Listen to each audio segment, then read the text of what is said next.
Hey everyone, tonight we're heading to the very edge of the civilized world in 1914. You're in the bustling, grimy harbour of the Grytviken whaling station on the island of South Georgia, the last stop before the vast emptiness of the south. The air is sharp, with the scent of coal smoke and the industrial smell of the whaling fleet. You hear the shouts of rough sailors and the excited barking of sled dogs. And there, floating in the icy water, is your ship, the Endurance, a sturdy wooden fortress ready to challenge the unknown. But your destination is the place at the bottom of the world, the vast, silent and unforgiving continent of Antarctica. Let's be honest. In an age of steam and steel, disasters can come from the most unexpected places. You're far more likely to have the entire world beneath your feet slowly freeze, grind, and crush your ship to splinters than you are to face a quick end in a storm. So, before you get comfortable, take a moment to like the video and subscribe, but only if you truly enjoy what I do here. As always, I'd love to see where in the world you're listening from, so please drop your city and local time in the comments below. Now, dim the lights, maybe turn on a fan for that soft background hum, and let's ease into tonight's journey together. There is a certain kind of person who is drawn to the blank spaces on the map, the places marked only with silence and ice. They are pulled by a desire not just to see what is there, but to endure it, to test the limits of their own spirit against the harshest elements on Earth. You are about to join the last great journey of the heroic age of exploration, a voyage to the bottom of the world, born from a magnificent and ultimately doomed ambition.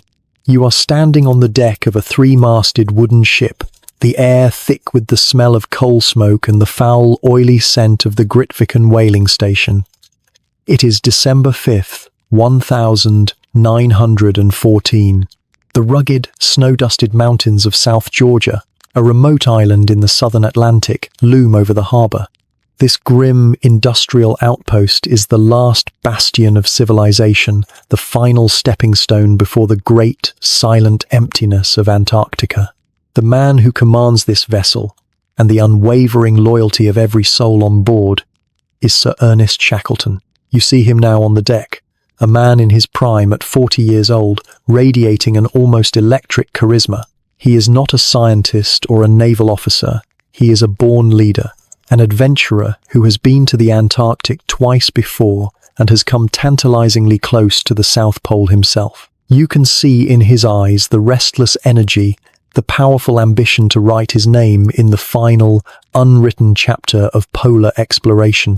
He moves among his 27 men with a confident smile and a word of encouragement for each, and you can feel the crew's absolute, unwavering faith in him. They call him the boss. And then there is the ship, the 28th member of the crew. She is the Endurance. You run your hand along her sturdy wooden rail. She is a Norwegian-built barquentine designed specifically for the pressures of the polar seas. Her hull is made from green heart, one of the strongest timbers in the world, and her bow is a solid oak ram designed to smash through ice. Her name, chosen by Shackleton himself, comes from his family motto, Fortitude Vincimus, by endurance we conquer. She is the perfect vessel for this impossible task, a symbol of the strength and optimism of the entire enterprise. But here, at the edge of the world, you hear a note of caution. You stand by, a silent witness, as Shackleton consults with the veteran Norwegian whaling captains in the harbour. These are men who have spent their lives reading the patterns of the southern ice. They are grim-faced. You listen as they tell Shackleton that the ice conditions in the Weddell Sea are the worst they have seen in decades.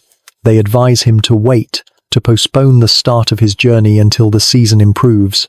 You watch Shackleton's face as he takes in this ominous news. You can see him weigh the risk against the burning ambition of his quest, the pressure from his financial backers, and his faith in his ship and his crew. The optimist wins. He thanks the whalers for their advice, and then gives the order to prepare to sail. You are on deck as the anchor is weighed, the heavy chain rattling through the hawse hole in a cloud of rust. With a final, deep blast of the ship's whistle that echoes off the barren mountains, the Endurance pulls away from the Grytviken station. You watch as the grim, smoky outpost recedes, the last human settlement you will see for what you believe will be more than a year. The mood among the crew is one of giddy excitement and restless anticipation. The long months of fundraising and preparation are over. The great adventure has finally begun. You sail south into the vast grey emptiness of the Southern Ocean. Within days, the world transforms. The air grows sharp and bitingly cold. You see your first iceberg, a small, menacing chunk of blue ice known as a growler. Soon they are everywhere, majestic, cathedral-sized islands of ice drifting in an eerie silence, their sculpted forms glowing with an unearthly blue light. The ship is now truly alone, a tiny, man-made speck in an immense, primordial world of ice and water. You are sailing off the edge of the known world, into the heart of the white continent, the warnings of the whalers, a quiet, unsettling echo in the back of your mind.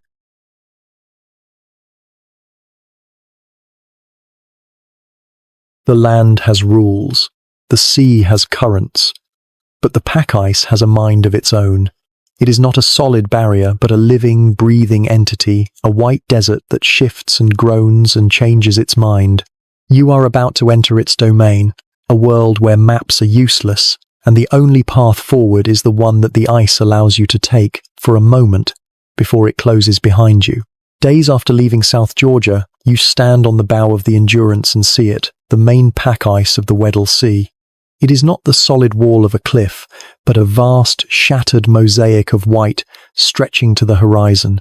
It is an alien landscape of countless ice flows, from small plate-like chunks to massive mile-wide islands of ice, all jostling for position in the dark, freezing water. The open sea is gone. The ship's gentle, rolling motion ceases, replaced by a strange and unnerving stillness as you enter the slushy, quiet border of this new world. The order is given to proceed. You feel a deep, resonant shudder run through the entire vessel as the Endurance makes its first contact. The ship's reinforced bow meets a smaller floe with a loud, grinding crunch, shattering it and pushing the pieces aside. There is a sense of immense power, of progress. For the first few days, this is the rhythm of your life. The ship, under the masterful command of its captain Frank Worsley, seeks out Leeds' dark, winding rivers of open water and pushes through the thinner ice that stands in its way.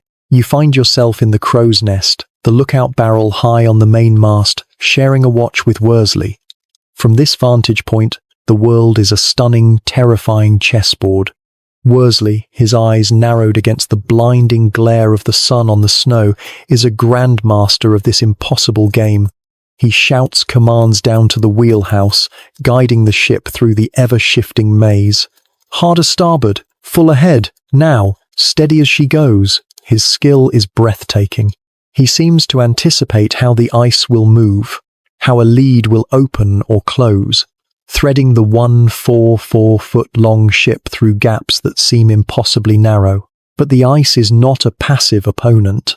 It is an active and unpredictable force. You experience the deep frustration of this battle. You will spend hours pushing through a promising lead, only to find it suddenly close ahead of you, the floes grinding together with an awesome geological force, sealing the path. The ice you have just broken refreezes in your wake, sealing your retreat. The jaws of this white labyrinth seem to be slowly closing around you.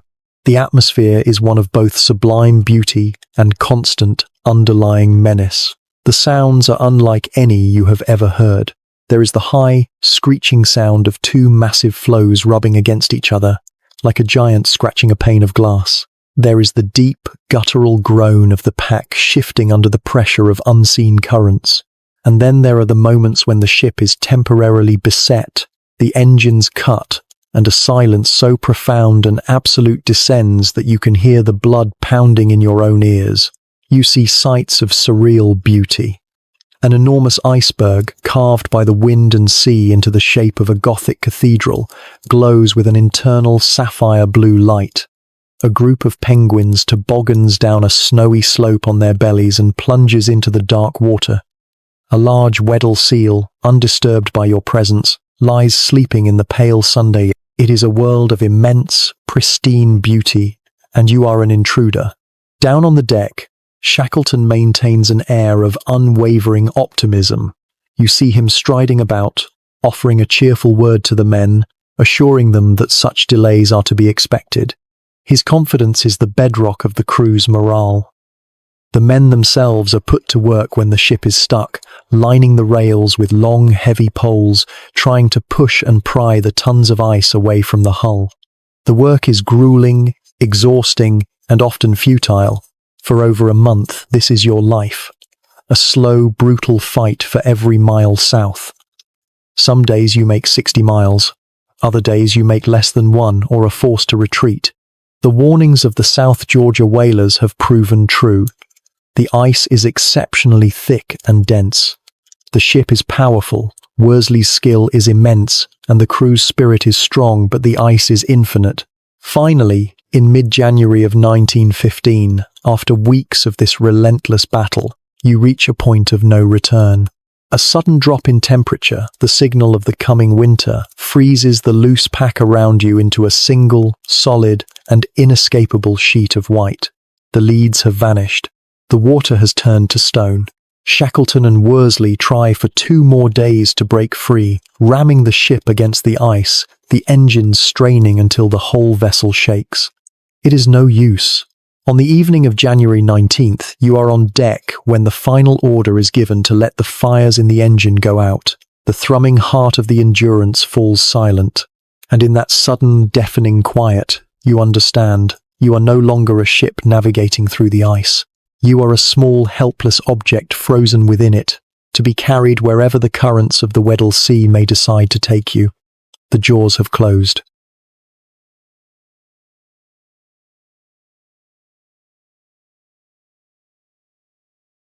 Time, in the civilized world, is a river, marked by the rising of the sun, the changing of seasons, the familiar milestones of life. But here, in the heart of the ice, time is not a river. It is a vast, frozen ocean, a landscape of undifferentiated moments. To survive in such a place, you must learn to create your own currents, your own tides, your own small islands of purpose in the endless, unchanging white. You are about to endure a season of waiting, a battle fought not with muscle, but with the mind. The last of the Antarctic summer fades into a memory. It is February 1915, and the truth of your situation is now undeniable. The Endurance is no longer a ship. She is a prison and a fortress, frozen into a field of ice that stretches for hundreds of miles in every direction. The expedition to cross the continent is over. The new, undeclared expedition to survive the long polar night has just begun. You feel the shift in the very atmosphere on board. The initial shock and disappointment have given way to a quiet, grim acceptance. It is in this moment of potential despair that you witness the true genius of Sir Ernest Shackleton. His focus is no longer on the geographical objective, but on the 27 souls in his care. He understands that the greatest threat they now face is not the cold or the hunger, but the slow, corrosive acid of monotony, isolation, and despair. You experience his primary weapon in this fight, a rigid, unyielding routine. The ship's bell, once used to mark the watches of a sailing vessel, now becomes the clock that governs your entire existence. You are woken at a set time. You eat your meals at a set time. You perform your assigned duties at a set time. This routine is a lifeline, a way to impose human order on a world that has none. The work itself is a vital distraction. You watch the scientists, who continue their observations with professional diligence, measuring the water temperature and depth, and taking meteorological readings. You see the other men assigned the daily, necessary tasks of survival, heading out onto the ice with pickaxes and shovels to gather fresh ice to be melted for water, and the grim, essential work of hunting the seals and penguins that have become your primary source of food. The dog teams, over 60 of them, must be fed and exercised, their boisterous energy a welcome burst of life in the quiet landscape. But it is after the work is done that Shackleton's leadership is most inventive. He wages a relentless war against boredom. You find yourself in the ship's main cabin, which the men have ironically christened the Ritz. You listen to the scratchy, tinny sound of the gramophone, its music a ghostly echo from another world. You witness boisterous, off-key sing-alongs and even mock trials and debates to keep the men's minds sharp and engaged. The photographer, Frank Hurley, gives magic lantern slideshows, projecting his stunning images onto a screen, allowing you all to marvel at the beautiful, terrible world in which you are trapped. The sun grows weaker each day. You are there on deck in May for the moment. The last slivering arc of the sun disappears below the horizon. A profound, psychological darkness descends with the physical one. The polar night has begun. For 4 months, you will live in a world of perpetual twilight and darkness. This is a strange, dreamlike existence. Your world shrinks to the small, fragile bubble of light and life that is the Endurance. Outside is an alien landscape, lit only by the brilliant, cold light of the moon on the ice, and the silent, ethereal dance of the aurora australis, its green and purple curtains shimmering across the star-filled sky. In the cramped quarters with the same faces day after day, you feel the strain. Small irritations can fester.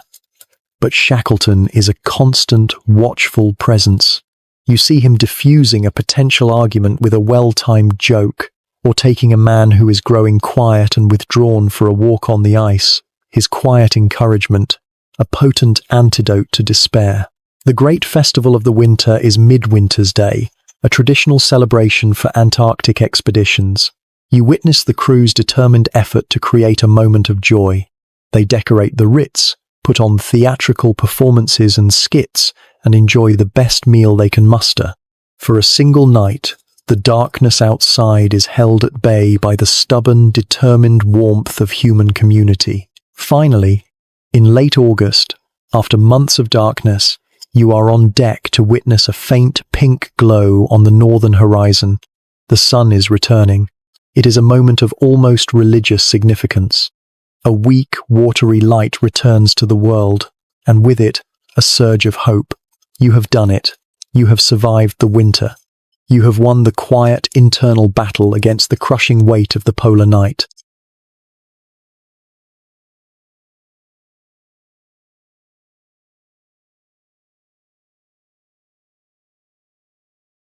There is a kind of peace in a static danger. The winter night was a known enemy, a siege to be endured with patience and routine. But the returning sun brings a more terrible kind of life. The great, frozen ocean awakens, and its first, stretching groans are the sounds of a giant stirring in its sleep. You are about to learn that the movement of the ice is far more dangerous than its stillness. The sun is back. After 4 months of darkness, its weak, watery light is a balm to the soul.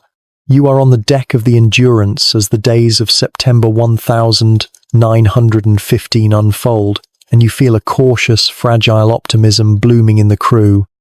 The winter has been survived. The psychological battle has been won. Now, surely, the warming temperatures will cause the ice to break up, the leads to reopen, and your ship, their sturdy fortress, will be released from its long captivity.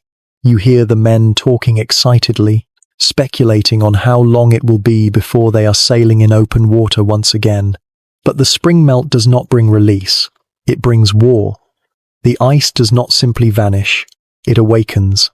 You are there when you hear the first new sound, a deep, resonant hum that seems to come from the horizon itself.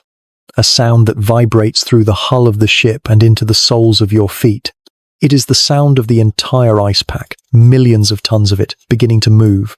The flat, white plain that was your home for the winter begins to break apart. What was a single vast sheet of ice becomes a mosaic of immense, colliding flows. The quiet of the winter is shattered by a terrifying new symphony. You hear the sharp, gunshot-like crack of new fissures opening in the ice, splitting the world in two. You hear the high, keening screech of two floes, each weighing thousands of tons, grinding against each other. It is a sound of immense, geological friction, a sound that sets your teeth on edge. You witness the landscape transform. As the great floes collide, their edges buckle and shatter, forcing huge, jagged blocks of ice upwards. Great walls of broken ice, called pressure ridges, rise from the flat plain, some as tall as the ship itself. Your once familiar world has become a chaotic, treacherous labyrinth of moving ice mountains, and the Endurance, your sanctuary, is in the middle of this titanic chaos. The real danger begins. You are below decks when you feel the first major pressure wave hit. A low groan from the ice is followed by a sudden, violent jolt that throws you against a bulkhead. Then you hear it, the sound of the ship's timbers, the massive beams of greenheart and oak, beginning to cry out in protest.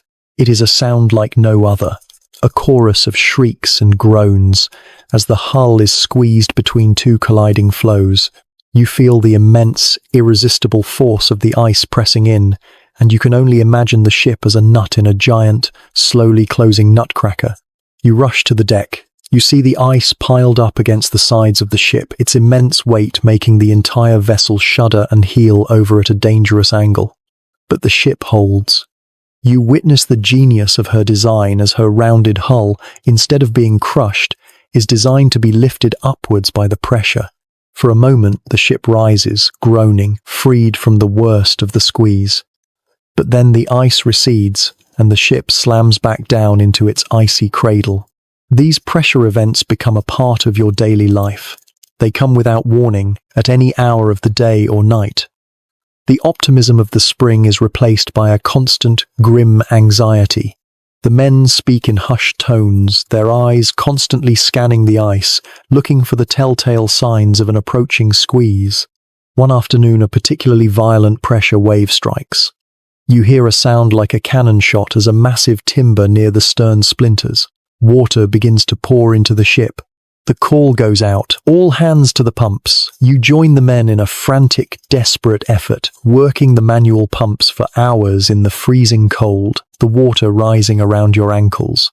They manage to contain the leak, but the wound is a serious one. The ship is no longer the invincible fortress of the winter. She is wounded, her timbers buckled, her deck warped. She is fighting a battle against an enemy that is infinitely large and infinitely patient.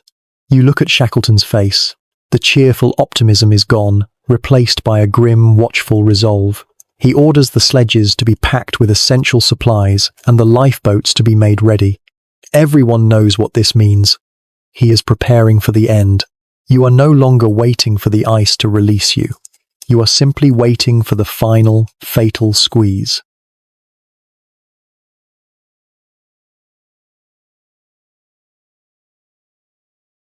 A ship is a promise. It is a promise of return, a self-contained world of order and purpose in the chaos of the sea.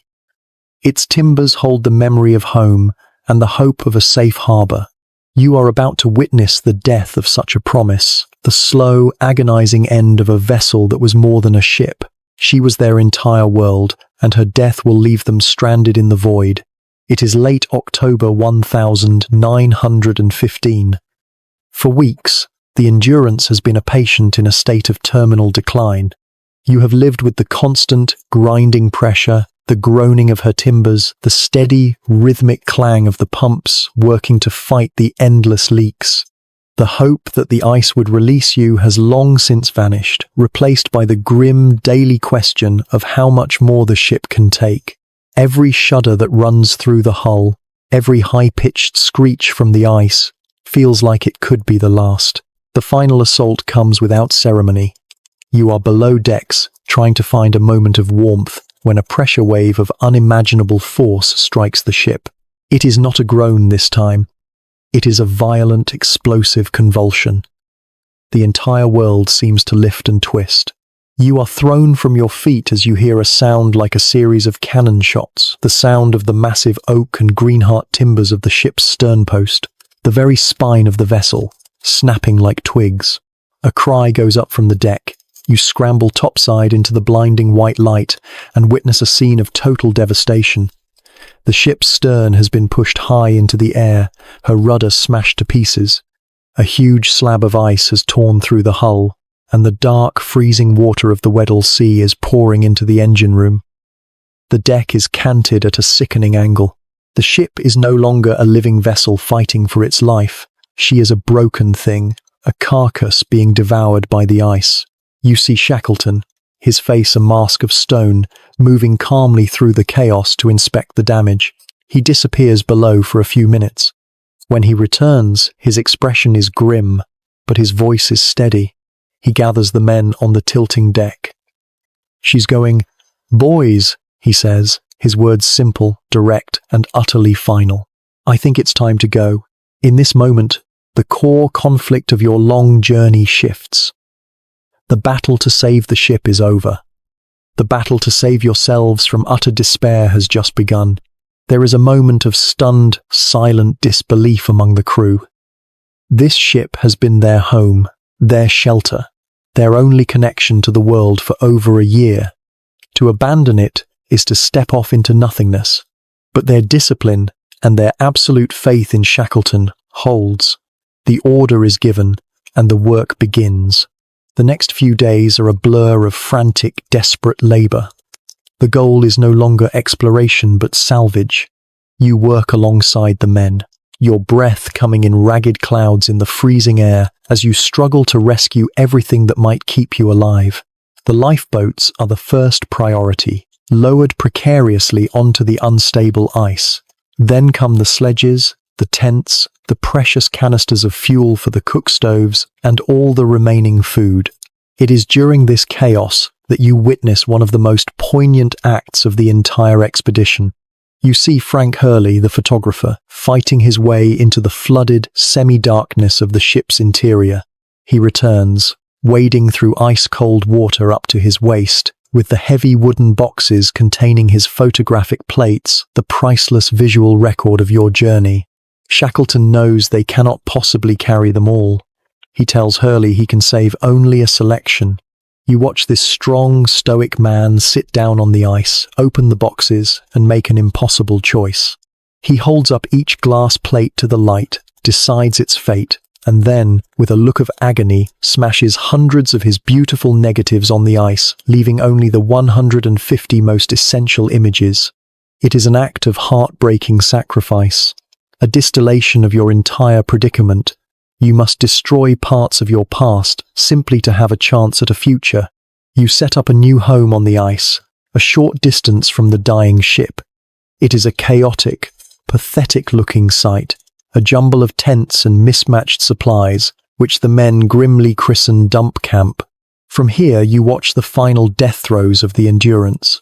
For the next few weeks, the ice continues its relentless work, crushing and twisting the wreck until, on the 21st of November, her bow rises for a final silent farewell, and she slips beneath the surface of the grinding ice, gone forever. You are left alone, 28 men and their dogs, camped on a floating piece of ice in the middle of nowhere, your last link to the outside world now resting at the bottom of the sea.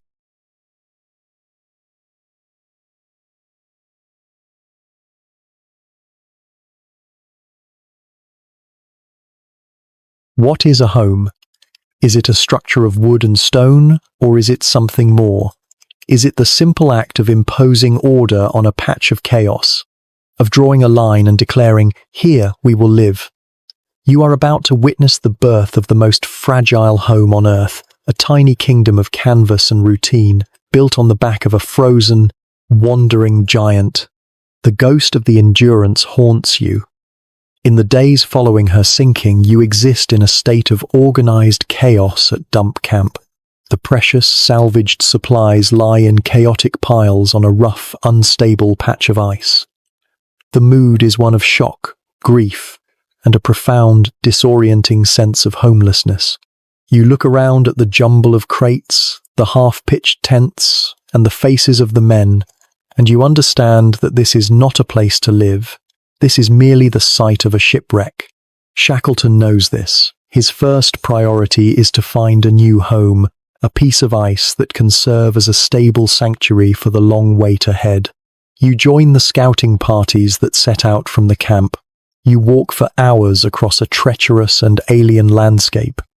The ice is not a flat, smooth plain. It is a battlefield of shattered floes and towering pressure ridges that you must navigate with care. After 2 days of searching, you find it. It is a large, thick, and remarkably flat sheet of old ice, roughly a mile in diameter. It is solid, several feet thick, a floating island that feels as sturdy as solid ground. Compared to the fractured rubble of Dump Camp, it is a paradise. This will be your new home. The journey to move your entire world 2 miles across the treacherous ice is a Herculean task. You are there for the back-breaking, multi-day ordeal. The heaviest and most vital of your possessions are the 3 lifeboats. They weigh over a ton each. You watch as teams of men, harnessed like animals, strain to drag the boats over the rough, uneven ice, their feet slipping, their muscles burning in the sub-zero temperatures.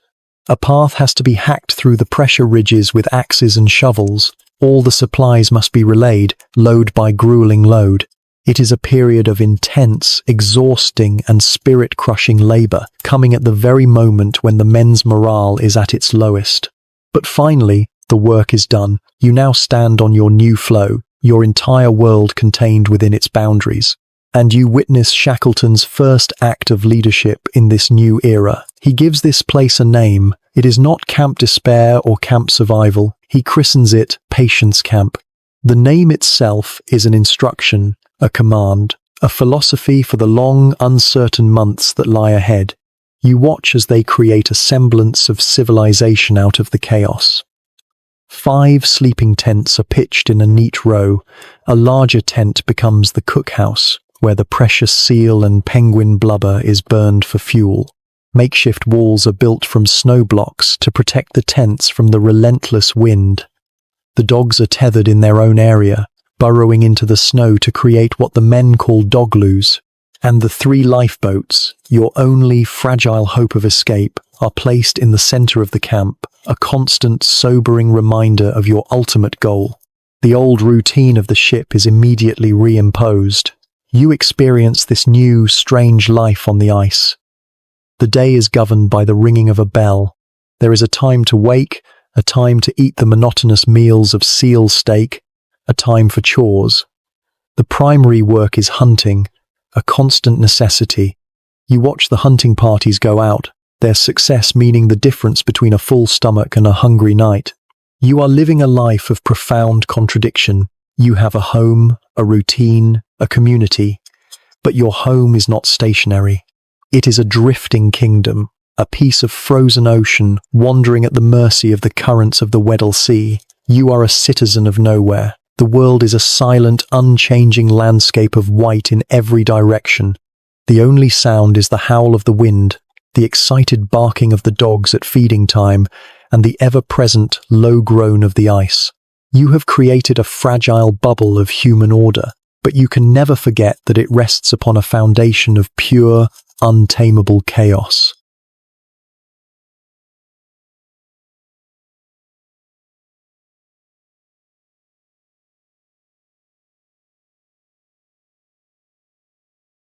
In the civilized world, time is a measure of progress, a forward march of moments, hours, and days. But what happens when time ceases to be a line and becomes a circle? When every day is the same as the last, and the only certainty is the repetition of a sunrise on an unchanging landscape? You are about to enter a period of profound waiting, a slow, patient battle against the greatest enemy of all, time itself. The Antarctic summer arrives, but it is a summer unlike any you have ever known. The sun, which had abandoned you for 4 months, now circles the sky in a perpetual 24-hour loop, never setting. The world of Patience Camp is bathed in a constant, shadowless, and oddly enervating light. The immediate crisis of the ship's destruction has passed, and you have settled into the second phase of your survival, the long wait. Your entire world is this floating kingdom of ice. and your only hope is the slow, imperceptible northward drift of the current that holds you in its grip. You become a participant in the daily routine, the rigid structure that Shackleton uses to fight the psychological war against monotony. You join the hunting parties. You learn the art of stillness, lying on your stomach on the freezing snow for hours next to a seal's breathing hole, waiting for the dark, whiskered head to appear. You feel the sharp, cold crack of the rifle shot in the immense silence, and you understand the grim but vital necessity of the kill. You help haul the heavy carcass back to camp, knowing that its meat is your food, its blubber is your fuel, and its life is your survival. You take your turn at the camp chores. You join the men who go out with picks and shovels to the edge of a freshwater ice formation, chipping away the precious, clean ice that will be melted for your daily water ration. You help the cook, Charles Green, as he tries to invent new ways to prepare the same ingredients day after day. You eat your meals of seal steak and penguin breast, and while your body is nourished, you feel a deep, gnawing craving for the forgotten taste of bread or sugar or a simple potato. You watch the dog teams, a vortex of chaotic energy in this quiet world. You help exercise them, running alongside the sledges as they race across the vast expanse of the flow. The dogs are a vital part of the survival plan, but they are also a connection to a more vibrant, living world. Their howls and barks are welcome disruption to the profound silence. But the real battle is the one fought against time. You are adrift, not just on the ocean, but in a sea of identical days. To combat this, the evenings are filled with attempts to stimulate the mind. You sit in the main tent and listen to one of the scientists give a lecture on geology, or the photographer, Frank Hurley, explain the principles of his craft. You huddle around the gramophone, the scratchy music, a fragile, poignant link to the civilization you have left behind. Despite these efforts, you feel the immense psychological weight of the endless waiting. You watch Captain Worsley take his daily navigational readings, a small, solitary figure with his sextant against the vast white expanse. Each evening, he announces your position. You listen with the entire camp as he reads the coordinates. There is a small cheer on the days you have drifted 20 miles north. There is a heavy, crushing silence on the days a contrary current has pushed you 5 miles back to the south. Your progress is a drunken, meandering line on a map, a journey with no one at the helm. Weeks turn into months. December passes, then January. You have been on the ice for a year. The men grow thinner, their faces leaner and more weathered. Their patience, the very namesake of your camp, is worn thin. You witness small arguments flare up over trivial matters, a borrowed tool, a slight at a game of cards, the inevitable result of 28 men living in cramped, unyielding proximity. And you see Shackleton, always watchful, stepping in to mediate, his authority the glue that holds your fragile community together. As the endless summer sun begins to dip towards the horizon once more, you can feel a change in the world around you. The ice, your solid home, groans more frequently. The sound is deeper, more menacing. The long, slow battle against the monotony of time is drawing to a close. The ice is carrying you toward the open sea, and you know that a new, more violent and dynamic battle against the elements is about to begin.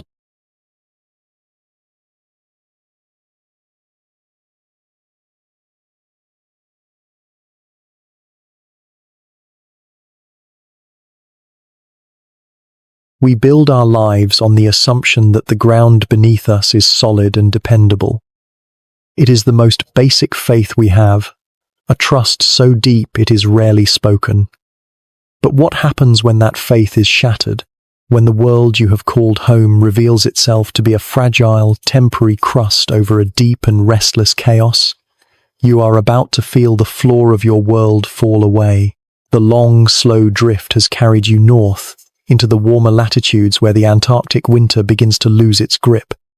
For months your life has been defined by a vast and stable plain of white. But as the autumn of 1916 approaches, you feel a change in the character of your frozen kingdom. The ice groans more frequently, its voice deeper and more menacing. You are entering the marginal zone, the violent borderlands where the solid pack ice meets the open sea, and the great floes, after a year of silent companionship, begin to turn on each other. The beginning of the end comes without warning. You are in your tent, mending a piece of gear, when you feel a profound, jarring jolt run through the very ground beneath you. It is not the familiar, slow squeeze of a pressure wave. It is a sudden, violent fracture. You hear it as much as you feel it, a sharp, explosive crack like a bolt of lightning that seems to tear across the entire expanse of your world. You and the other men scramble from your tents. You see it immediately. A jagged, dark line of churning black water has appeared, cutting across a section of the floe not far from your camp. Your solid, dependable home has been fractured.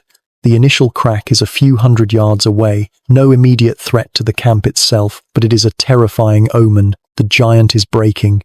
The days that follow are a torment of escalating anxiety. The single crack becomes a network of fissures.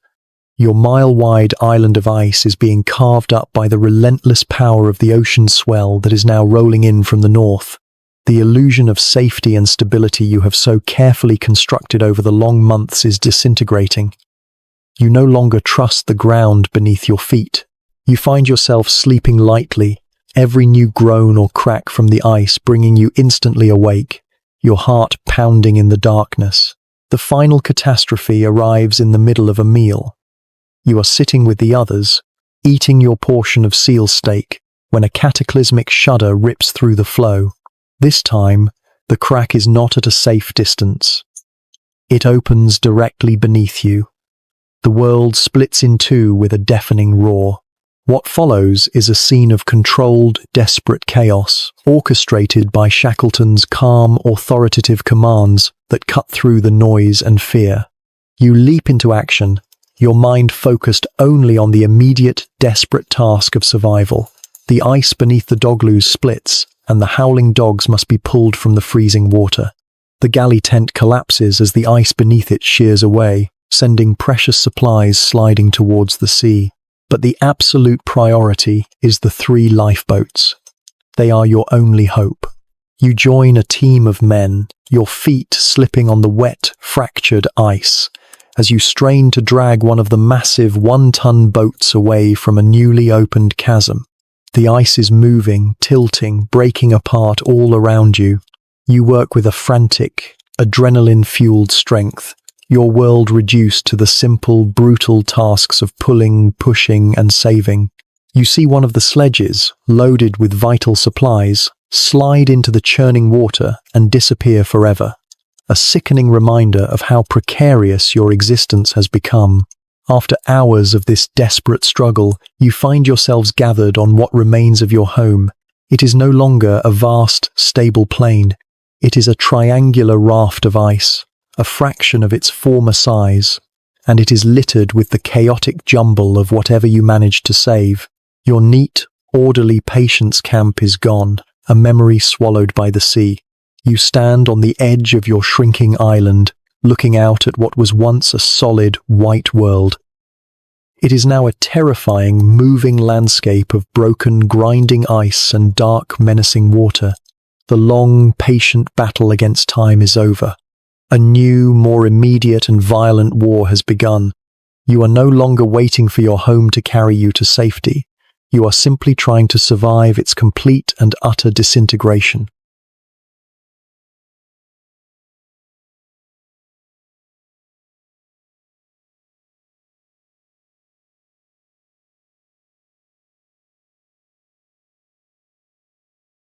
For months, your enemy was solid. It was a floor that could crack, a wall that could crush, but it was a thing you could stand on, a kingdom of ice. Now, that is over. You are about to trade that crumbling kingdom for the vast, restless anarchy of the open ocean. You are leaving the prison for the battlefield, and you will learn that the sea has no patience at all. It is April 1916. The Antarctic summer is a distant memory, and the first hints of the returning winter are in the air. Your world has shrunk to a small triangular raft of ice, a pathetic remnant of the great floe that was once Patience Camp. The situation has become untenable. The ocean's swell, now unimpeded by the vast ice pack, lifts and drops your fragile home with a nauseating, relentless rhythm. The edges of the floe are constantly breaking away, and the dark, menacing fins of curious killer whales have been seen circling in the churning water around you. The long period of waiting is over. The slow, patient battle against time has been lost. You are now in a desperate, moment-to-moment fight for survival. The end comes with the sudden violence of a final, mortal wound. You are trying to secure a corner of a tent when the ice floe beneath you shudders and splits in two with a deafening roar. The crack runs directly through the middle of your camp. A sledge carrying vital supplies slides into the sea. The dogs, tethered near the edge, are thrown into a panic. There is no more debate, no more waiting. Shackleton's voice cuts through the chaos, clear and commanding. "Launch the boats! To the boats!" You are swept up in a frantic, disciplined scramble. The dream of returning to the Endurance is gone. The stability of Patience Camp is gone. Even the fragile security of this last, miserable ice raft is gone. All that is left are the 3 small wooden lifeboats you have dragged across the ice for all these months, the James Caird, the Dudley Docker, and the Stancombe Wills. You join the other men, your movements urgent but not panicked, as you load the last of your gear, the whimpering dogs, and yourselves into the boats. You push off from the crumbling edge of the ice, and in that moment, you are cast out. For 457 days, you have lived on the solid ice. Now, you are a mariner again, a refugee on the open, freezing sea. The transition is immediate and brutal. The world, from the low vantage point of the small boat, is a terrifying landscape of immense rolling grey waves and towering, malevolent-looking icebergs. Your boat, which seemed so sturdy on the ice, now feels like a fragile nutshell, completely at the mercy of the ocean. The cold is a different beast out here. It is not the dry, biting cold of the winter, but a wet, seeping, and inescapable chill. Freezing spray from the waves constantly washes over the side of the boat, soaking your clothes and your sleeping bag. There is no escape from the dampness. It sinks into your bones, a deep, aching cold that drains your strength and your will. You are packed into the boat, shoulder to shoulder with the other men, your knees drawn up to your chest. There is no room to stretch, no room to lie down properly. Sleep is a near impossibility, snatched in brief, shivering fits. The greatest torment, however, is thirst.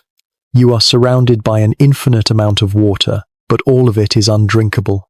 Your fresh water supply is a few blocks of ice in a barrel, and it must be strictly rationed. The feeling of a dry mouth and a swollen tongue becomes your constant companion. You take your turn at the oars, your hands raw and bleeding, the wood of the oar slick with frozen spray. The work is back-breaking and relentless. You must navigate a treacherous obstacle course of floating ice, fighting the current and the wind, trying to keep your small flotilla of 3 boats together.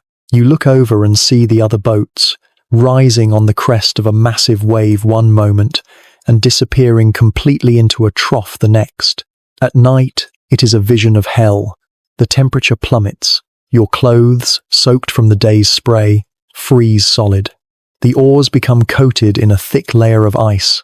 You huddle together for warmth, the darkness around you absolute. The only sounds, the roar of the wind, the crash of the waves, and the groans of your exhausted, thirsty, and freezing companions. The solid world is gone. You are now adrift in a cold, dark, liquid chaos, and the fight for survival has entered its most elemental and desperate phase.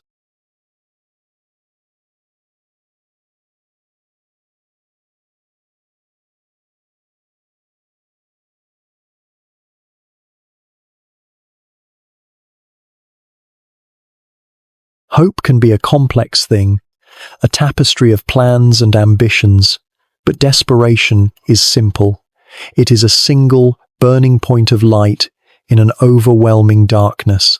For the men in these boats, that light has a name: land, any land. You are about to experience a journey where every ounce of human energy is focused on that one simple goal: a brutal, relentless struggle against the elements that stand in the way. You are in one of 3 small open boats, adrift at the edge of the Antarctic pack ice. The relative stability of your ice floe home is gone, a memory of a life that now seems impossibly safe and comfortable. Your world is now a chaos of churning grey water, menacing ice floes, and a sky that spits freezing spray. Shackleton has set the course. You are making for Elephant Island, a barren, uninhabited shard of rock on the map, hundreds of kilometers away. It is not a destination of hope, but the nearest possible escape from the immediate, life-threatening anarchy of the sea. The 7-day journey that follows is a descent into a new circle of hell, a direct and brutal fight against the elements with no shelter. The core conflict is no longer a slow, psychological battle against time, but a physical, moment-to-moment struggle for survival. The cold is your most intimate enemy. It is a wet, invasive cold that is nothing like the dry freeze of the ice. The constant spray from the waves soaks your woolen clothes, and the sub-zero air freezes them into a stiff, icy armor. There is no warmth, not even for a moment. You huddle with the other men for shared body heat, but it is a losing battle. You feel the insidious, painful crawl of frostbite in your fingers and toes, your flesh turning a dead, waxy white. Thirst becomes a torment that eclipses even the cold. You are surrounded by an infinite ocean, but every drop is poison. Your fresh water is in a few small barrels, and it is rationed out in tiny, tantalizing sips that do nothing to quench the fire in your throat. Your mouth is dry, your lips crack, and your tongue feels swollen. You look at the floating chunks of sea ice, frozen salt water, and you must fight the desperate, irrational urge to put one in your mouth. Sleep is a luxury you cannot afford. You are packed so tightly into the boat that there is no room to lie down. You doze in a sitting position, your body contorted in a painful crouch, only to be violently jolted awake by a wave crashing over the side, dousing you yet again with freezing water. After days of this, you slip into a hallucinatory state of waking exhaustion, your mind haunted by strange mirages and the faces of loved ones far away. And there is the labor. You take your turn at the heavy, clumsy oars, your hands raw with saltwater sores and frostbite screaming in protest. The oars are heavy with a coating of frozen spray.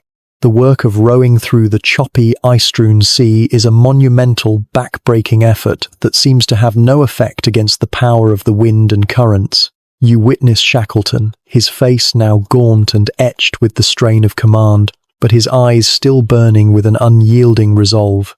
He moves between the 3 boats when the sea is calm enough, shouting words of encouragement, making the hard decisions. You are there for the moment he gives the order to throw the waterlogged, frozen sleeping bags overboard. They are now so heavy with ice that they threaten to swamp the boats. You watch as your last, best hope for a moment of warmth is cast into the sea, a cruel but necessary sacrifice. The days and nights blur into a single, unending ordeal of cold, thirst, and exhaustion. Your world is reduced to the grey of the sea, the white of the ice, and the grim, bearded faces of your companions. Then, on the 7th day, through a break in the driving sleet, you hear a cry from the bow of the boat. It is a single croaked word, land. You lift your head, your eyes struggling to focus, and you see it. A dark, forbidding line on the horizon, a series of black, snow-dusted cliffs rising straight out of the churning sea. It is not a welcoming sight. It is a landscape of brutal, jagged rock and ice, but it is land, it is solid. After 497 days adrift on the frozen, shifting ocean, you have found solid ground. The desperate journey is almost over.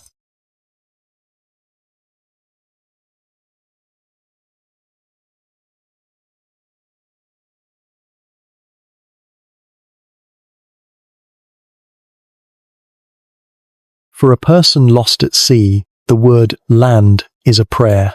It is the promise of an end to the endless motion, the cold, and the thirst.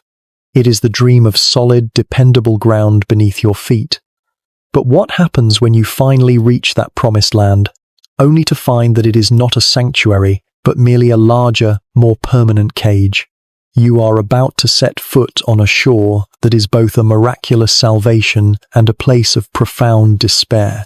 The dark, forbidding cliffs of Elephant Island grow larger on the horizon. The initial delirious joy of spotting land has been replaced by the grim and dangerous task of trying to land upon it. You are in a small, battered boat, rising and falling on the immense waves of the Southern Ocean, and you see that the island offers no welcome. Sheer rock faces and towering glaciers fall directly into a churning, violent sea. There are no safe harbours, no gentle beaches. For a full day, you and the other boats search for a way ashore, only to be driven back time and again by the crashing surf. You are forced to spend one more agonizing night in the boats, so close to your goal, yet still trapped in your liquid prison. But the next day, a small break is spotted in the cliffs. It is a narrow, stony beach, barely 100 yards long, at the foot of a massive, creaking glacier. This is your only chance. You join the other men, summoning the last of your strength for the final desperate push. You row with a wild, frantic energy, pulling against the powerful undertow. Your boat rises on the back of a huge wave, surfs down its face, and then, with a violent, jarring crash, scrapes onto the rocky shore. You tumble out of the boat and fall to your knees in the shallow, freezing water. You crawl forward, dragging yourself onto the wet grey stones of the beach. And then you feel it, solidity. For the first time in 497 days, the world beneath you is not moving.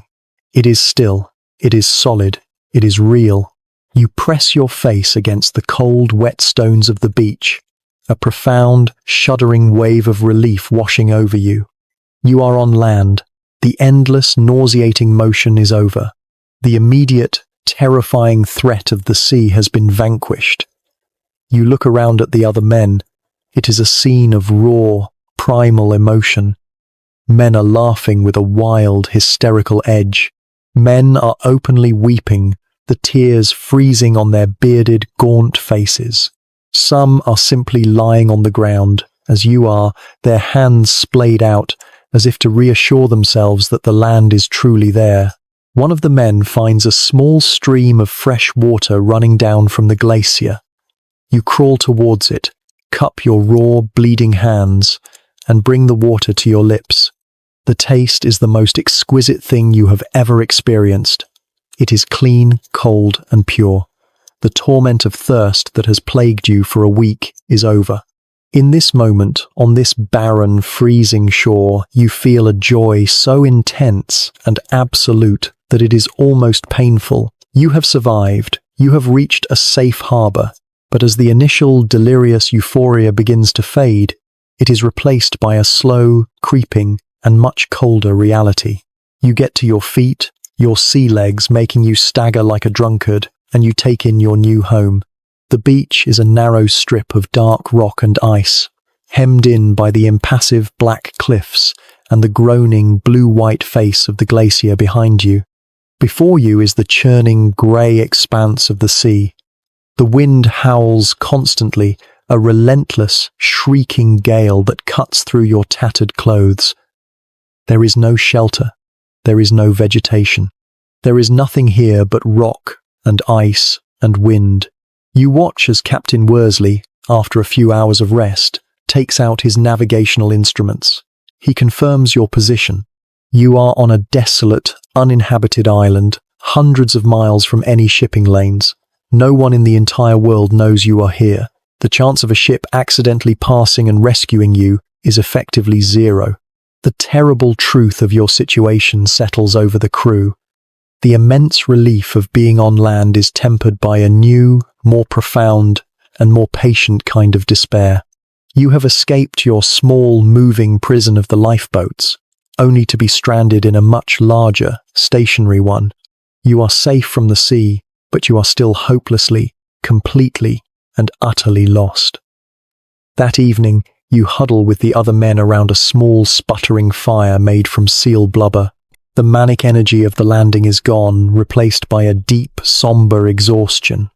You have reached land, but your journey is not over. It has simply entered a new and perhaps more hopeless stage.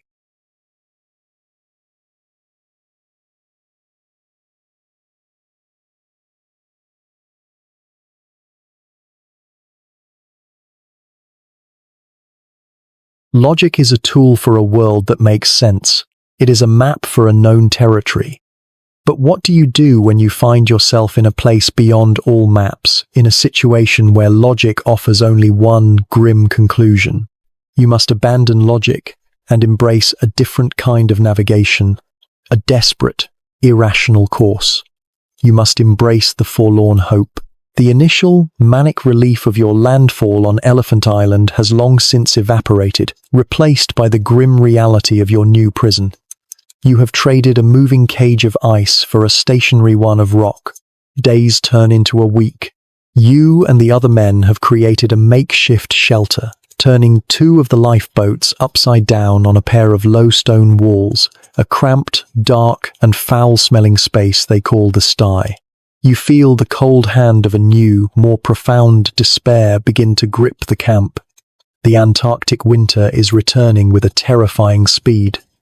The days grow shorter, the blizzards more frequent and violent, and you see the new sea ice beginning to form on the horizon, a sign that the ocean will soon be sealed, locking you on this island for the winter. You know, with a certainty that chills you more than the wind, that to winter here, with no proper shelter and dwindling supplies, is a death sentence. The men grow quiet, their conversations shorter, their eyes more hollow. The energy that got them to this island is gone. They are sinking into a collective state of hopelessness. It is in this atmosphere of encroaching doom that you witness Shackleton, his face gaunt but his eyes burning with an undiminished fire, making his final, desperate calculation. You see him in quiet, intense conference with his most trusted officers, Frank Wild and the navigator, Frank Worsley. You watch them poring over the sea charts, their fingers tracing the vast, empty distances. You know the options are few, and all of them are grim. To stay is to perish. To sail for the tip of South America or the Falkland Islands would mean fighting the ferocious, prevailing winds and currents of the Drake Passage, a near-certain suicide. There is only one other option. It is the most distant, the most dangerous, and the most audacious. It is South Georgia, 1,300 kilometers, 800 miles away, a tiny, almost invisible speck on the map, across the most violent and treacherous stretch of ocean on the entire planet. After days of this quiet deliberation, Shackleton gathers all 28 of you on the windswept, stony beach. The men huddle together, their tattered clothes offering little protection from the relentless wind. He stands before you, and his voice, though quiet, cuts through the howl of the gale. He speaks with a brutal, unsparing honesty. He confirms what you all secretly know. No one is coming to look for you. The world thinks you are dead. The chances of a rescue ship finding you here are zero. He lets the weight of that terrible truth settle over the group. Then, he points to the largest of the three lifeboats, the 22-foot James Caird.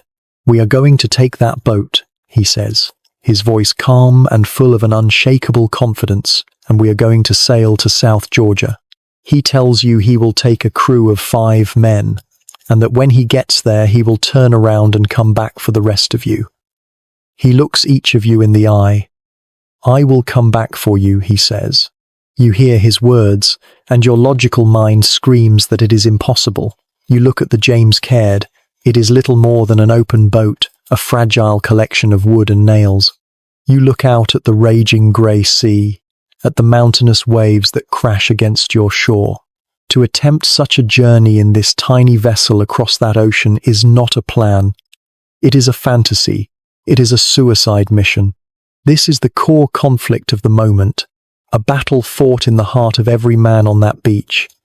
Do you trust the undeniable, logical evidence of your senses which tells you that this plan is madness? Or do you trust in this one man? You look around at the faces of your companions. You see the flicker of disbelief, the shock, and then you see it replaced by something else. A slow, dawning, and utterly irrational flicker of hope.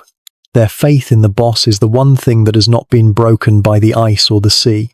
If he says it can be done, then it can be done. There are no arguments, there are no protests. There is only a quiet, resolute acceptance. The decision is made. A new, desperate sense of purpose electrifies the camp. The crushing weight of passive waiting is lifted, replaced by the sharp focus of action. The men begin the work of preparing the James Caird for its impossible voyage.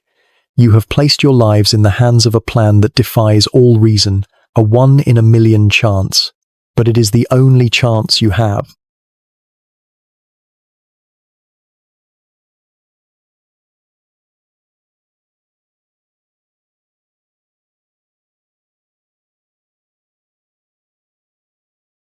Hope is not just a feeling. Sometimes it is a thing you must build with your own hands. It is the act of taking the broken pieces of your world and fashioning them into a vessel, however fragile, that might carry you to safety. You are about to witness the construction of such a vessel, a testament to the stubborn, ingenious, and desperate hope of a master craftsman. In the days following Shackleton's momentous decision, the grim despair of Elephant Island is replaced by a new, focused, and almost frantic energy. The Antarctic winter is closing in with terrifying speed. You can see new sea ice forming on the horizon each morning, a sign that the ocean will soon be an impassable barrier. They are in a desperate race against the season itself. The center of this new world of activity is the lifeboat, the James Caird, and the man tasked with preparing her for the impossible journey, Harry McNish, the ship's carpenter.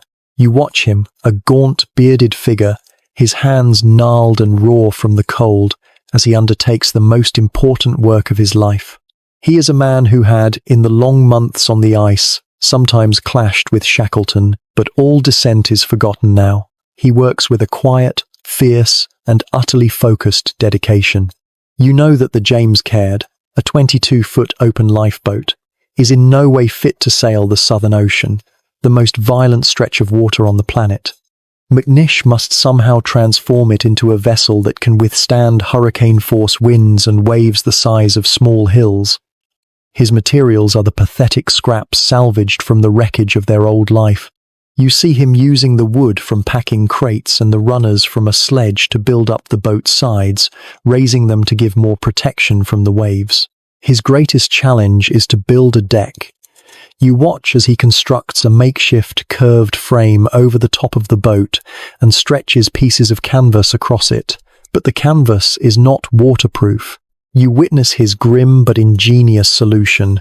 He and the other men scrape the seal blubber from the bottom of the cooking pots, mix it with oil paint and seal blood, and create a thick, greasy paste. They then painstakingly cork every seam of the canvas with this foul-smelling mixture. It is a desperate, disgusting, but ultimately life-saving piece of engineering. While McNish toils, you witness the other preparations. Shackleton selects the 5 men who will accompany him. You are there as he makes his choices. Frank Worsley, the brilliant navigator, without whom the journey is impossible. Tom Crean, a tough-as-nails Irish explorer who has been to the Antarctic twice before. 2 strong sailors, Timothy McCarthy and John Vincent. And finally, McNish himself, the carpenter, whose skills will be needed to keep the boat from falling apart.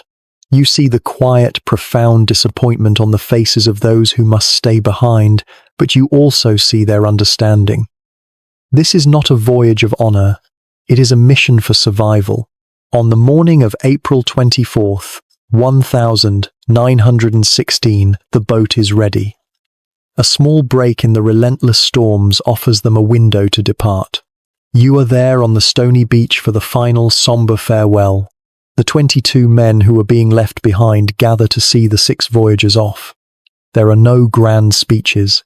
You witness only quiet handshakes, clasped shoulders, and the shared, unspoken knowledge that this is very likely the last time they will ever see each other. Frank Wilde, the man Shackleton is leaving in charge, shakes his boss's hand and says with grim confidence, "You will find us waiting when you return." You join the others, wading into the freezing, churning surf to help push the heavy, overloaded James Caird into the sea. The boat lurches in the waves, a tiny, fragile-looking thing against the immense grey ocean. The 6 men scramble aboard. They raise their small, patched sail, and the boat begins to move. You stand on the shore with the 21 other men, a silent, huddled group. You watch as the James Caird crests a massive wave, its small sail a tiny speck against the stormy sky. Then it disappears into a trough. It reappears a moment later, smaller now, and then vanishes again. You watch until it is gone completely, swallowed by the vast, violent, and indifferent ocean. The sight is both inspiring and absolutely terrifying. Their only hope has just sailed away, and as you look out at the raging sea, you are overwhelmed by the sheer, impossible scale of the odds they are facing.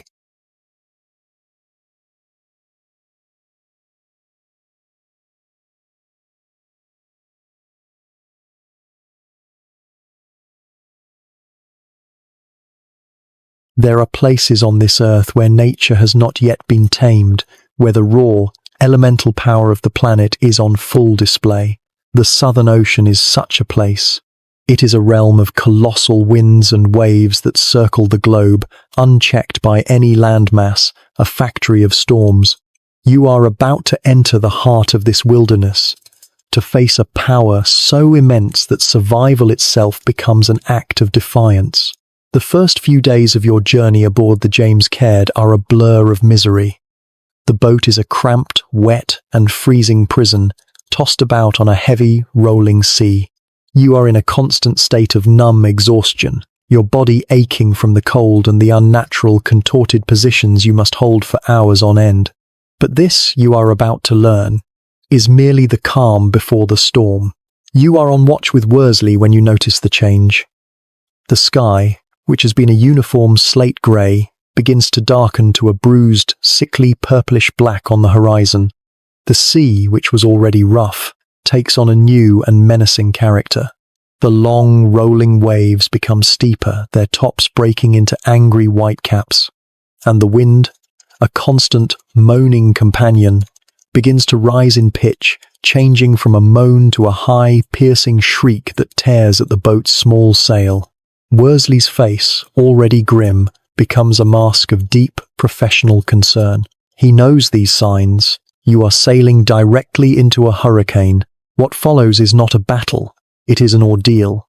You are a tiny, insignificant speck in a world of absolute, violent chaos. The central conflict of your existence is reduced to a single, primal goal: to not be swallowed by the sea. The waves are the true monsters of this story. They are the infamous greybeards of the Southern Ocean, waves born from 1,000 miles of uninterrupted wind. They are not like normal waves. They are moving mountains of water, their faces steep and terrifying, their crests a chaos of foaming, freezing spray. You are in the boat, and your entire world becomes a violent, sickening rhythm of ascent and descent. The James Caird is lifted, impossibly high, up the face of a wave, held for a terrifying moment on its crest with a view of nothing but a world of raging water, and then you plunge, sliding down into the deep, dark trough between the waves, the walls of water on either side so high that they block out the sky. The noise is a physical assault, a deafening, constant roar that eliminates all thought. It is the sound of the wind shrieking through the rigging, the crash of waves breaking against the small hull, the groan of the boat's timbers as they are twisted and strained to their absolute limit. Your life becomes a series of desperate, repeated tasks. You take your turn bailing, a frantic, endless rotation. The boat is constantly filling with water, and you must scoop it out with a frantic energy, knowing that if you stop, you will be swamped and sink in a matter of minutes. You watch the man at the tiller, Shackleton or Worsley, their faces caked in frozen salt spray, fighting with all their strength to keep the boat's stern to the waves, to prevent you from being turned broadside and instantly capsized. And you must constantly fight the ice. The freezing spray coats every surface of the boat, the deck, the mast, the sail in a thick, heavy layer of ice, and you must crawl about on the lurching vessel, chipping it away to prevent the boat from becoming top-heavy and rolling over. In the midst of this unending chaos comes a moment of pure, abject terror. You are huddled in the bottom of the boat when you hear Shackleton's voice cry out. You look up. In the dark, stormy twilight, you see what he sees. It is a line of white on the horizon. For a hopeful, insane moment, you think it is a break in the black clouds. Then you realize what you are looking at. It is not the sky. It is the foaming crest of a single, colossal rogue wave, a wall of water so immense it dwarfs all the others. It is a moving cliff, bearing down on you. There is no time to do anything but hold on. The boat is lifted and lifted and lifted, higher and higher, on the face of this liquid monster. You feel a sense of weightlessness, a feeling that you are about to be thrown into the sky itself. And then comes the terrifying, seemingly endless slide down its back, a plunge into the abyss. You survive. The wave passes. The boat, miraculously, is still intact. You have met the worst the ocean can throw at you, and you are still alive. The storm rages for days, and then, slowly, almost imperceptibly, it begins to recede. The wind lessens its shriek, the waves lose their terrifying height. You are left in the quiet aftermath, a crew of 6 exhausted, half-frozen men in a battered boat, floating on a heavy, rolling sea. You have endured.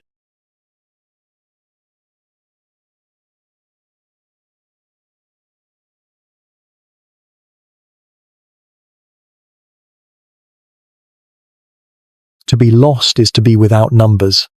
It is to be adrift in a world of pure, terrifying guesswork.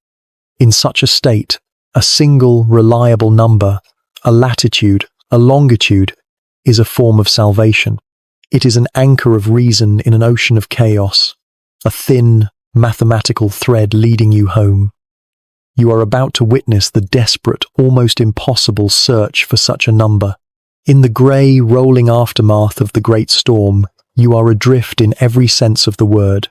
The hurricane has passed, but it has left you in a state of profound disorientation. You are 6 men in a small boat, surrounded by the infinite, featureless expanse of the Southern Ocean. You have no idea how far the storm has blown you off course.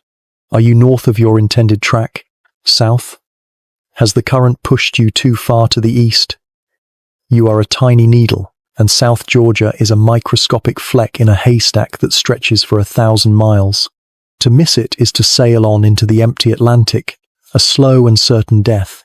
Your only hope rests in the hands of one man, the captain and navigator, Frank Worsley, and you know that the task before him is, by any sane measure, impossible. Celestial navigation. The art of finding your position from the sun and stars requires 3 things you do not have: a stable platform, a clear view of the sky, and the ability to perform precise, delicate work. You watch Worsley as he waits, his patience a form of quiet torture. For days on end, the sky is a thick, impenetrable blanket of grey cloud. The boat is never still, constantly rising and falling on the heavy mountainous swells. But Worsley is always ready, his sextant a precious, delicate instrument of brass and mirrors always at hand. Then, a moment of opportunity. A small, tantalizing patch of blue appears in the churning clouds. A shout goes up. The routine is immediate and desperate. You are part of the team. 2 men grab Worsley, their freezing hands gripping his arms, bracing him against the violent lurching of the boat.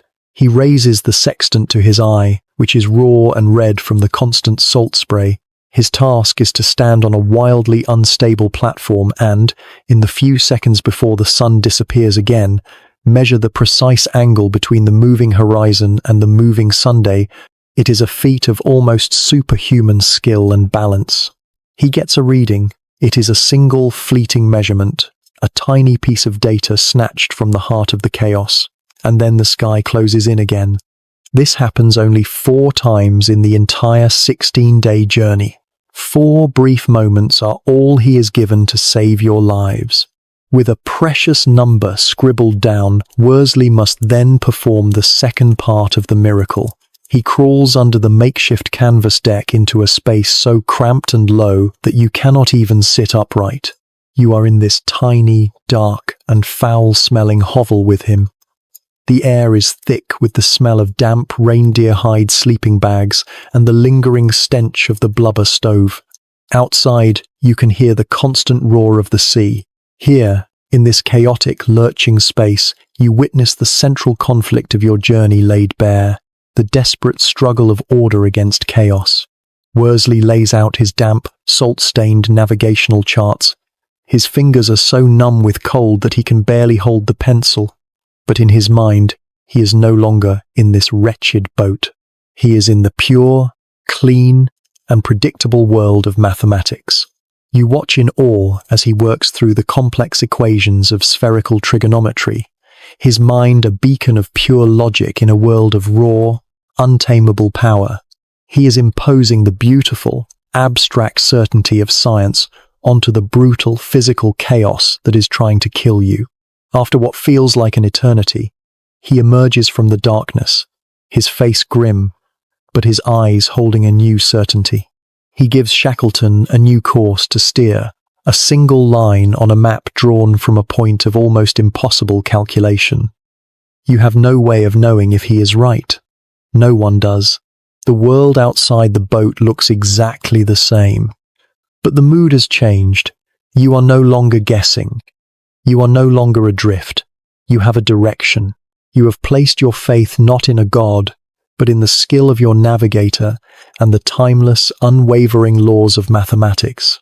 In the heart of the world's worst ocean, in the most hopeless of situations, a single man has, through an act of incredible intellectual heroism, drawn a map out of the chaos.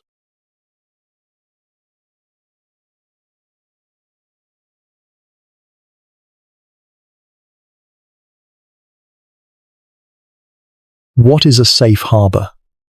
It is more than just a place on a map. It is an idea, a promise of rest, and an end to struggle. But the sea is jealous of its travelers and does not give up its prizes easily. Sometimes, the most dangerous part of a voyage is the last mile, the final, desperate battle to cross the threshold from the wilderness to the shore. You have been at sea for 2 weeks. The 6 of you in the James Caird have been reduced to your most elemental selves. Your bodies are a geography of pain, saltwater sores, frostbitten fingers, and the deep, aching exhaustion of men who have not known a moment of real rest. The greatest agony, however, is thirst. The last of your fresh water is nearly gone, and the constant, maddening desire for a single drop to drink has eclipsed even the cold and the fatigue. You are at the absolute limit of human endurance. Hope is a flickering, dying ember. You have been sailing on a course set by a navigator who has only seen the sun 4 times. You are looking for a tiny island in a vast, indifferent ocean. Despair is a quiet, reasonable companion in these final days. Then, one morning, you are on watch when McCarthy, one of the sailors, points with a trembling, frost-bitten hand. His voice is a raw, disbelieving croak. Land ho! You lift your head, your eyes struggling to focus through the haze of exhaustion and the endless grey spray. And you see it. Through a break in the clouds, you see the dark, sharp, snow-covered peaks of a mountain range. It is South Georgia. The miracle has happened. Worsley's impossible navigation was perfect. A wave of profound, almost painful relief washes over you. Tears freeze on your face. You have done it.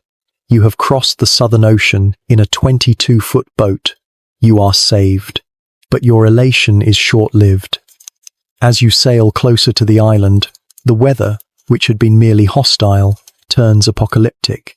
A ferocious hurricane sweeps down from the island's mountainous interior, whipping the sea into a chaotic fury. The wind shrieks with a new and terrifying violence, and the waves, which were already monstrous, become perpendicular walls of water that threaten to pitch your small boat end over end. You are now in a new and desperate fight for survival, with your destination agonizingly in view. You can see the land, but it is a place of death, a lee shore of crashing waves and submerged rocks. To attempt a landing in this storm would be to be instantly smashed to pieces. Shackleton makes the brutal, soul-crushing decision. He orders the boat to be turned back out to sea, to face the full fury of the hurricane in the open water. What follows is the worst night of your life. You are fighting not to make progress, but simply to exist. You deploy a sea anchor to keep the boat's head to the wind, but the force of the storm is so great that it tears it away. For 9 hours, you are at the mercy of the storm, a tiny, helpless vessel in a world of unimaginable violence. The wind and waves are so powerful that they force the seawater through the seams of your makeshift deck, dousing you in a constant, freezing cascade. You have reached your safe harbor, only to be locked out in the deadliest storm of your journey. The storm finally breaks, but it leaves you and the boat shattered. You are beyond exhaustion, in a state of almost death-like lethargy. You know with a cold certainty that you cannot survive another night at sea. Through the clearing mist, you spot a small opening in the sheer black cliffs. It is a tiny, narrow bay. It is your only chance. You and the other men summon the last, final dregs of your strength. You take to the oars, pulling with a desperate, ragged rhythm, steering the battered boat through the treacherous, rock-strewn entrance to the bay. Then, with a low, grinding scrape, the keel of the James Caird runs aground on a stony beach. You tumble out of the boat, crawling onto the shore, too weak to even stand. You have made it. You are on land. You find a stream flowing from a glacier, and you put your face into the water, drinking the fresh, clean, life-giving liquid until you can drink no more. The triumph is immense, absolute. But as you slowly regain your strength and look around, the second, cruel reality of your situation becomes clear. You are in a small, isolated cove, surrounded on all sides by impassable vertical cliffs and towering glaciers. You have landed on South Georgia, but you are on the wrong side. The whaling stations, the only outposts of civilization, are on the other side of the island's uncharted, mountainous, and ice-covered interior. The incredible, impossible achievement of your boat journey has been immediately met with a new and equally impossible challenge.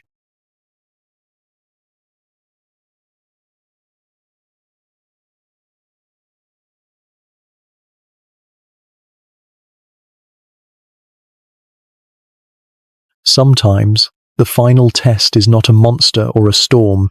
It is simply a mountain.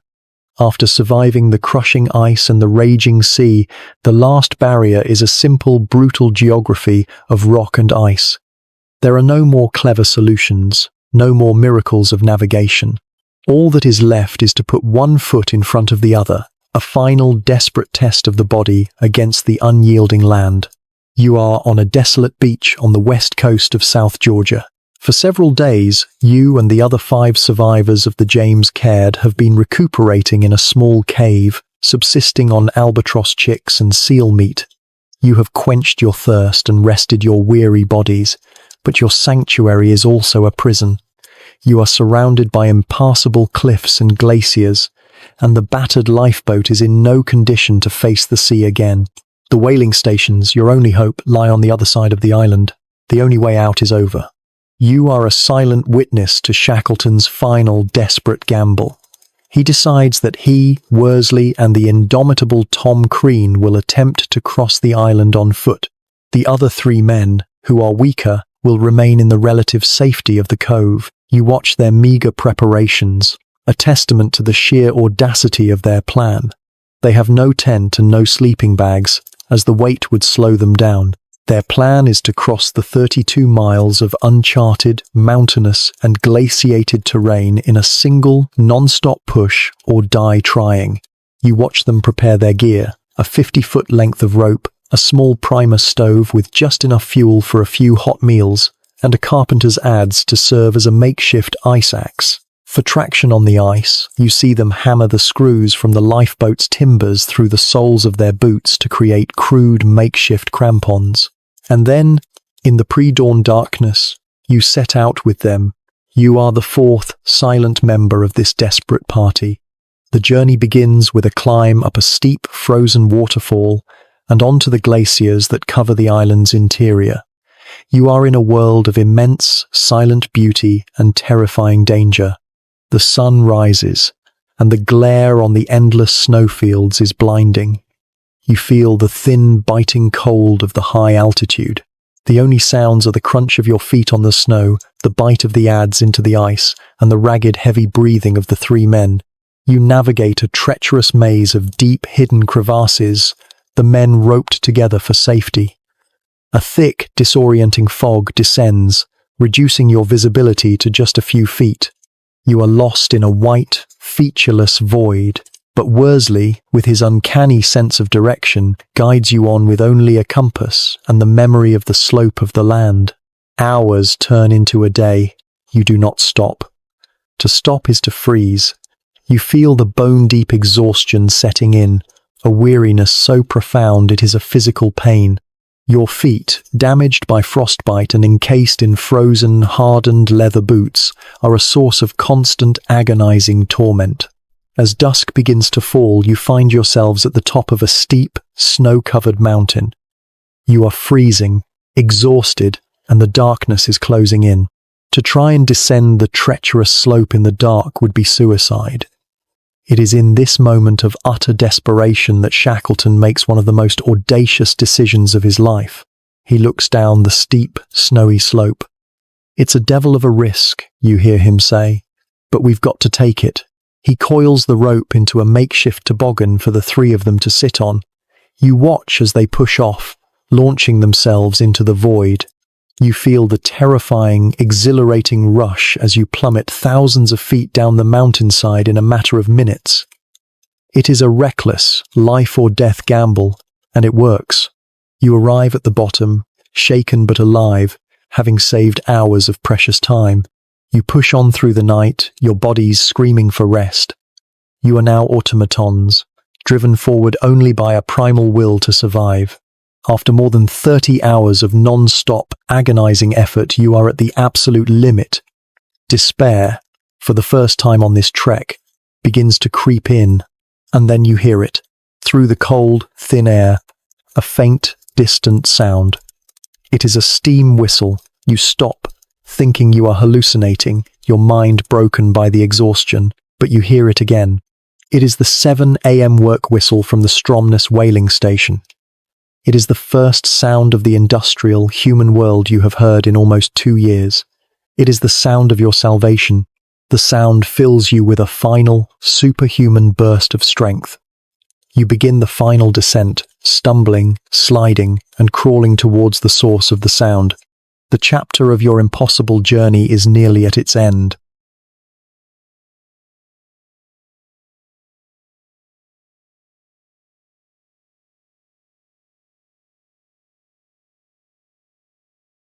Here is the 18th chapter. Chapter 18. The Whaling Station. What is a ghost? It is a memory with a shadow, a person from a world that is supposed to be gone. To return from a place of certain death is to become such a ghost, to step out of the past and into a present that no longer has a space for you. You are about to walk out of the wilderness and back into the world of men, only to find that you are no longer one of them. You stand on a high ridge, looking down into the valley of Stromness.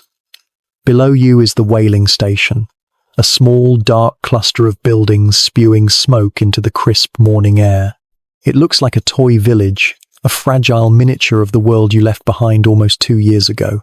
The sound of the steam whistle, the first sound of civilization, has been your guide, your promise of salvation. But now, standing on the precipice between the silent white world of the ice and the noisy industrial world of men, you feel a profound sense of hesitation. Your final descent is not a triumphant march. It is a last, treacherous obstacle. You must navigate your way down a steep, icy waterfall, your exhausted bodies and frostbitten feet protesting every painful step. As you get lower, a new sensation reaches you, a smell that is both jarring and deeply familiar. It is the foul, thick, oily scent of rendered whale blubber, the smell of industry and slaughter. It is the smell of the world you are about to re-enter. You finally reach the outskirts of the station. You are a trio of apparitions, creatures from another reality, Your hair and beards are long, wild, and matted with grease and ice. Your faces are blackened from months of blubber smoke, your skin raw and cracked from frostbite and wind. Your clothes are tattered, filthy rags that hang from your gaunt frames. You do not look like heroes. You look like wild men, ghosts who have wandered out of a forgotten age. The first people you see are two small boys playing near a boat. They look up, their eyes go wide with terror, and they turn and run, screaming. You continue walking, and you see the hardened Norwegian whalers, men accustomed to the brutal realities of their trade, stop their work and stare at you. They do not approach. They simply watch, their faces a mixture of fear and stunned disbelief. They have seen men return from the sea in terrible states, but they have never seen anything like you. You have returned from the dead, and the living do not know what to make of you. This is the collision of your two worlds, your desperate, feral past meeting a mundane, orderly present that has no context for what you have become. Someone leads you towards the station manager's house, the villa. You step inside, and the sensory shock is overwhelming. It is the simple, forgotten feeling of warmth from a coal stove. It is the sight of wallpaper, of chairs, of a cup of tea sitting on a table. It is an ordinary room, but to you, it feels like a strange and alien palace. The station manager, Mr. Searle, a man who knew Shackleton from his previous visit, comes out to meet you. You see him look at the three of you, at your wild hair and blackened faces, and you see no flicker of recognition in his eyes. He looks at you with a kind of cautious pity, as if you are shipwrecked sailors who have lost your minds. He asks you, politely, who you are and what you want. You watch as Shackleton, who has been silent for the entire walk, straightens his tired, aching back. You hear his voice, a raw, cracked whisper, strained from disuse and dehydration. My name is Shackleton. You see the manager's face. First, there is confusion, then a slow dawning and utterly profound look of disbelief. He turns and walks away without a word, then returns and stares at you again. I know Sir Ernest Shackleton, he says, his voice full of doubt. He looks closer, into the eyes of the wild man before him, and he finally sees it. He sees the ghost. The shock on his face is absolute. The news spreads through the station like a wildfire. The hard men who had stared at you in fear now crowd around, their faces full of awe and 1,000 questions. You are led away. You are given the unimaginable luxury of a hot bath. The feeling of warm water on your skin so overwhelming it is almost painful. You are given clean clothes. You see your own face in a mirror for the first time in nearly 2 years, and you do not recognize the stranger who stares back at you. You have reached civilization. You have announced your survival. But as you sit in the warmth, a ghost returned to a world that had forgotten you. You know that the journey is not over. 3 of your men are still on the other side of the island, and 22 more are waiting for their rescue, stranded in the cold, dark and silent world from which you have just, impossibly, returned.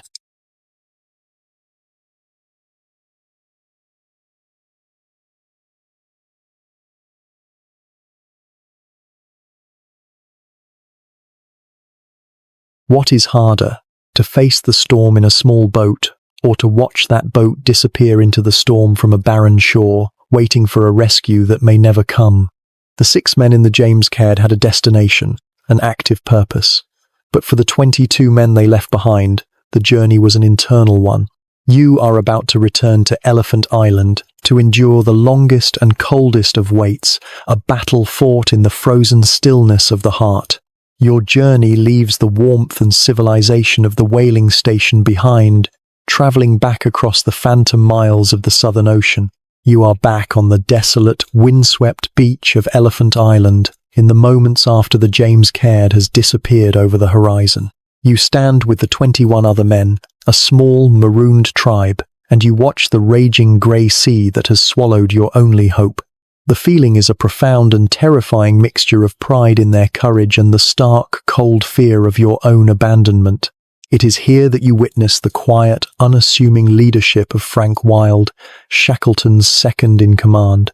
He is not a charismatic visionary like the boss. He is a pragmatic, steady, and utterly dependable veteran of the ice. He knows that their survival now depends on two things: shelter and hope. The tents you have are useless, constantly being shredded by the hurricane-force winds that rake the island. A more permanent home must be built. You join the men in the arduous task. You build 2 low walls of stone, and then, with a monumental effort, you drag the 2 remaining lifeboats, the Dudley Docker and the Stancomb Wills, and turn them upside down to rest on top of the walls.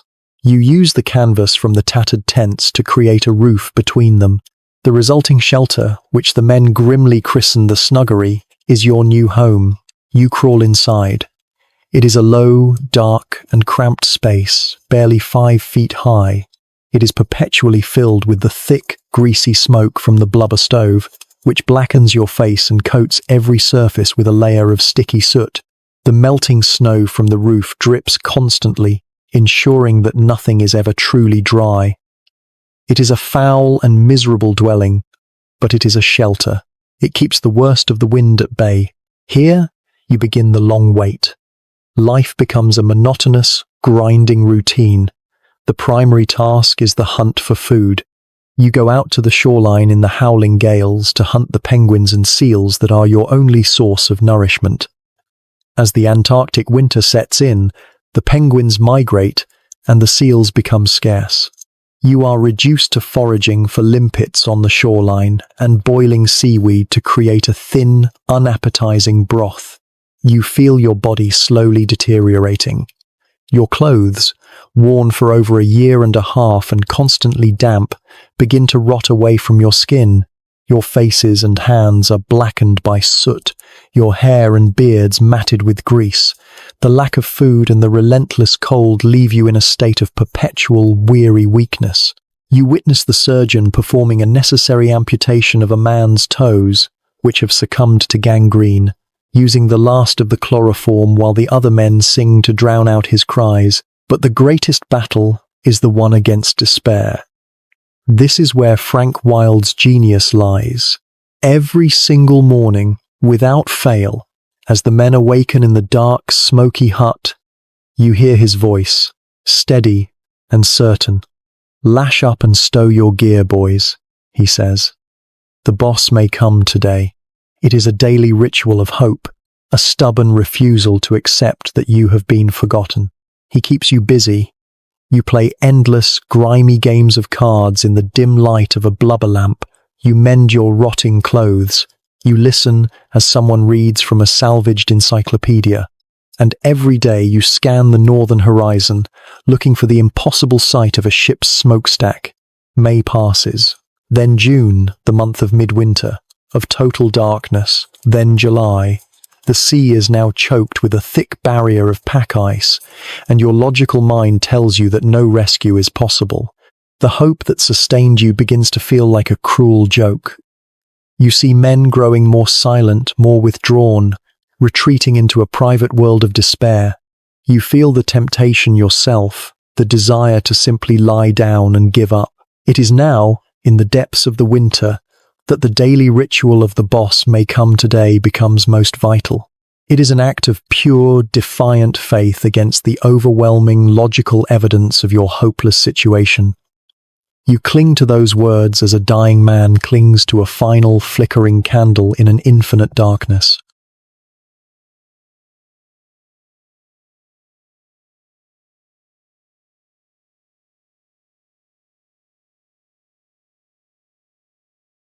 What is the true weight of a promise? It is a debt of the soul, a vow made against the future. For 4 long months, the men on Elephant Island have survived on the fading credit of such a promise. And for 4 long months, the man who made it has fought the world to make good on his word. You are about to witness the final accounting, the moment a promise is fulfilled against all odds. Your journey shifts from the desolate shores of Elephant Island to follow Shackleton. You are with him in the civilized world of the southern ports, but you see that he is a man still at war. He has survived the sea and the ice, but now he faces a new, more frustrating enemy, human bureaucracy and the impassable barrier of the winter ice pack. You are a witness to his agonizing struggle. You see him secure a ship, a sturdy whaler, and sail south, only to be stopped by a wall of ice 100 miles from the island, forced to turn back in defeat. You are with him as he tries again, this time on a small borrowed schooner, only to be beaten back by the ferocious winter gales. A third attempt also fails. With each failure, you feel his desperation grow. He is trapped in a waking nightmare, knowing that with every passing day, the chances of his men's survival grow slimmer. Finally, in late August, he secures his last hope. It is a small, tough, unheated steam tug loaned to him by the government of Chile, the Yelko. It is not an icebreaker, but it is all he has. You are on board with him as he makes his fourth and final attempt, steaming south once more into the icy waters, his eyes constantly scanning the horizon, his entire being focused on this one last chance to fulfill his promise. Your perspective shifts, returning to the grim, wind-swept shores of Elephant Island. It is August 30th, 1916. You are one of the 22 men left behind. The winter has been an eternity of cold, darkness, and hunger. Hope has worn so thin it is almost transparent. Frank Wilde's morning ritual, "Lash up and stow, boys, the boss may come today," now sounds more like a prayer than a real expectation. You are inside the snuggery, the dark, smoky shelter under the upturned boats, when you hear a shout from outside. It is a man who was out on the ice cliffs, gathering limpets for your meager meal. The shout is wild, incredulous. "Ship ahoy!" A jolt of pure, disbelieving adrenaline shoots through the camp. You and the other men scramble out of the hut, a chaotic group of wild-eyed, long-haired figures in tattered, soot-blackened rags. You are so weak that some of you fall to your knees as you emerge into the daylight. You look to the north, and through a break in the swirling sea fog, you see it. It is not a mirage. It is a small, dark ship, steaming steadily towards your beach. You ignite a signal fire, piling on seal blubber to create a thick column of black smoke. You can see the ship alter its course, heading directly for you. A small boat is lowered into the water. As it gets closer, you can make out a familiar, stocky figure standing in the bow. It is Shackleton. You can hear his voice now, shouting across the waves, a voice strained with 4 months of desperate anxiety. "Are you all well?" You are part of the chorus of raw, weak voices that cries out the answer as Frank Wilde puts his hands to his mouth and shouts back with all his might, "All safe, all well." You watch as the small boat approaches, and you see Shackleton, his eyes scanning the crowd of ragged survivors on the shore. He is counting. You see his lips move as he counts each and every one of you. He counts to 22. His promise has been kept. The impossible has been achieved. The rescue is a swift, almost dreamlike affair. Within the hour, you are all aboard the Yelko. You are a shocking sight, gaunt, wild, and filthy, but you are alive. You are on the solid deck of a ship, a warm drink in your hands, the nightmare of Elephant Island already beginning to feel like a distant, terrible dream. You stand at the rail as the Yelko turns and steams north, away from the black cliffs and the grey, ice-choked sea. You watch until the island that was your prison for 4.5 agonizing months disappears into the Antarctic mist. The great, impossible ordeal is over. Not a single life was lost. By endurance you have conquered.